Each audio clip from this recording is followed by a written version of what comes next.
కార్యాలయానికి గౌరవనీయులు మాజీ ముఖ్యమంత్రి వర్యులు శ్రీ పెద్దిరెడ్డి రామచంద్రారెడ్డి గారు విచ్చేయడం జరిగింది. అదేవిధంగా మాజీ శాసనసభ్యులు అందరూ కూడా దివంగత మహానేత రాజశేఖర్ రెడ్డి గారికి నివాళులు అర్పించడానికి రావడం జరిగింది. ఈ రోజున వాస్తవానికి రాజశేఖర్ రెడ్డి గారి స్టాచ్యూ దగ్గర కార్యక్రమం చేయాలి. కాకపోతే సమయాభావం వలన ఉదయం ఆల్రెడీ మన సిటీ కార్యాలయం వాళ్ళందరూ కూడా నాయకులందరూ కూడా వెళ్లి నివాళులు అర్పించి ఇవాళ రాజమండ్రి సిటీ కార్యాలయంలో మరి కార్యక్రమం ఏర్పాటు చేశాం. ఒకటే విషయము, రాజశేఖర్ రెడ్డి గారి యొక్క ఆశయాల్ని ముందుకు తీసుకువెళ్ళడానికి జగనన్న అడుగులు ముందుకు వేస్తున్నారు. కావున కార్యకర్తలే కాదు రాష్ట్ర ప్రజలందరూ కూడా మనకి చీకటి ఏ రకంగా ఉంది, వెలుగు ఏ రకంగా ఉంది అనేది మనం అందరం కూడా చూసాం. ఈ సంవత్సరన్నర కాలంలో ఆంధ్రప్రదేశ్ లో ప్రజలందరినీ కూడా చీకటిమయం చేశారు. ఇవాళ చూస్తే గౌరవ పార్లమెంట్ సభ్యులు మిథున్ రెడ్డి గారిని అన్యాయంగా అక్రమంగా అరెస్ట్ చేశారు. నేను ఇవాళ చెప్తా ఉన్నా, ఎల్లకాలం మీ ప్రభుత్వం ఉండదు. ఖచ్చితంగా రాత్రి తర్వాత పగలు ఏ రకంగా అయితే రావడమో తథ్యమో అదే రకంగా ఈ చీకటి పరిపాలన తర్వాత ఖచ్చితంగా వెలుగు జగన్మోహన్ రెడ్డి గారి పరిపాలన రావడం కూడా అంతే నిజమని ఈ సందర్భంగా తెలియపరుస్తూ, రాజశేఖర్ రెడ్డి గారి పేరు చెప్తే ఎన్నో గొప్ప పథకాలు, ఆరోగ్యశ్రీ అని అంటే భారతదేశానికి దిక్సూచి. ఆ రోజుల్లో పేద ప్రజలు ఎవరు కూడా కార్పొరేట్ హాస్పిటల్లో మనం ఎవరు కూడా తెలియని పరిస్థితుల నుంచి భారతదేశం మొత్తానికి ఇవాళ రాజశేఖర్ రెడ్డి గారు చూపించారు. పేద ప్రజలు కార్పొరేట్ హాస్పిటల్లో నేరుగా వైద్యం చేయించుకుంటూ భారతదేశం మొత్తము ఆయుష్మాన్ భారత్ కి శ్రీకారం చుట్టిందని అంటే అది రాజశేఖర్ రెడ్డి గారు. పేద ప్రజలందరూ కూడా, పేద విద్యార్థులందరూ కూడా పెద్ద పెద్ద చదువులు చదువుకుని ఇవాళ అమెరికాలో గాని ఆస్ట్రేలియాలో గాని వివిధ దేశాల్లో ఉన్నారని అంటే అది రాజశేఖర్ రెడ్డి గారి చలవ. ఇవాళ ఎన్నో పథకాలు రాజశేఖర్ రెడ్డి గారి పేరు చెప్తే గుర్తొస్తుంది.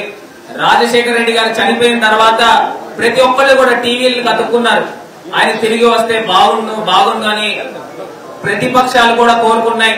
మరి అలాంటి మహోన్నతమైన నేత రాజశేఖర్ రెడ్డి గారికి ఘన నివాళులు ఇవాళ పెద్దిరెడ్డి రామచంద్రారెడ్డి గారు అర్పించారు. అదేవిధంగా మన పెద్దిరెడ్డి రామచంద్రారెడ్డి గారు ఒక్క మాట ఆయన రాజశేఖర్ రెడ్డి గారితో ఉన్న అనుబంధం గురించి వారు తెలియపరుస్తారని కూడా ఈ సందర్భంగా తెలియపరుస్తారు. కేంద్రం నుంచి తీసుకొచ్చి ఈ రాజమండ్రి పట్టణాన్ని, రాజమండ్రి పార్లమెంట్ నియోజకవర్గాన్ని అభివృద్ధి చేసే దిశలో చాలా కష్టపడినారు. మార్గాని భరత్ గారికి, ఖండే గారికి, ఈరోజు ఆత్మకూరు మాజీ శాసనసభ్యులు మేకపాటి విక్రమ్ రెడ్డి వచ్చారు, వారికి, అదేవిధంగా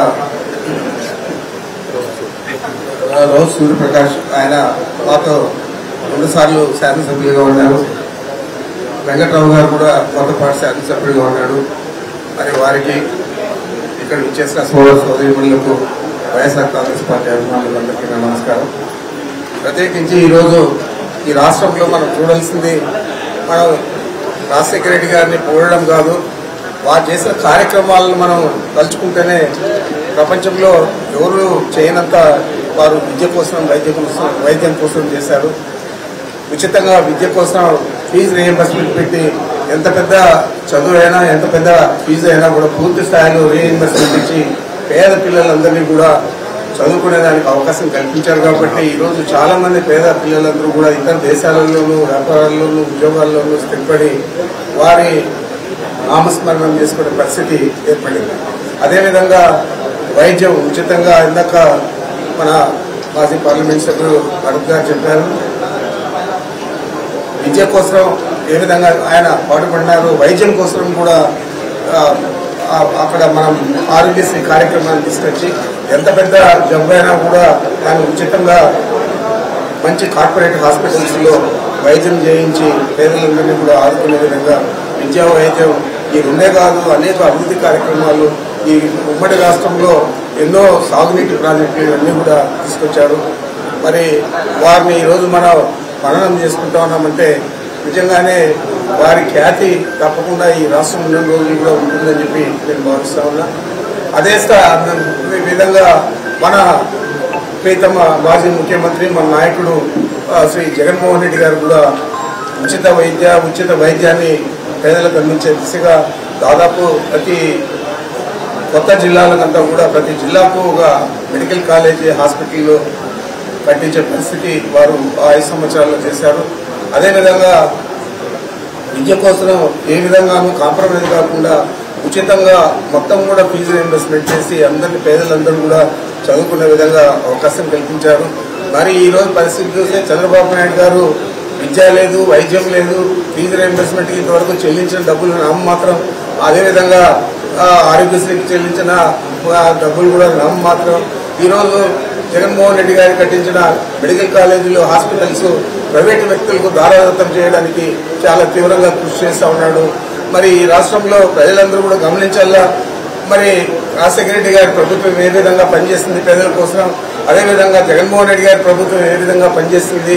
ఈ రోజు ఆయన 4వ ముఖ్యమంత్రి చంద్రబాబు నాయుడు ఏ విధంగా ప్రజలందరినీ కూడా మోసం చేశాడు. చెప్పిన మాటలు ఏది కూడా పాటించకుండా, ఏ పథకాన్ని కూడా పేదలకు అందించకుండా ఈ రోజు ముఖ్యమంత్రిగా వారు పరిపాలన సాగిస్తా ఉన్నారంటే ఇది నిజంగా ప్రజలందరినీ మోసపుచ్చి అధికారంలోకి వచ్చిన తర్వాత ఎవరిని కూడా ఓట్లేసిన వాళ్ళకు ధన్యవాదాలు చెప్పే కార్యక్రమం అంటే ఆయన చెప్పిన హామీలన్నీ నెరవేర్చారు.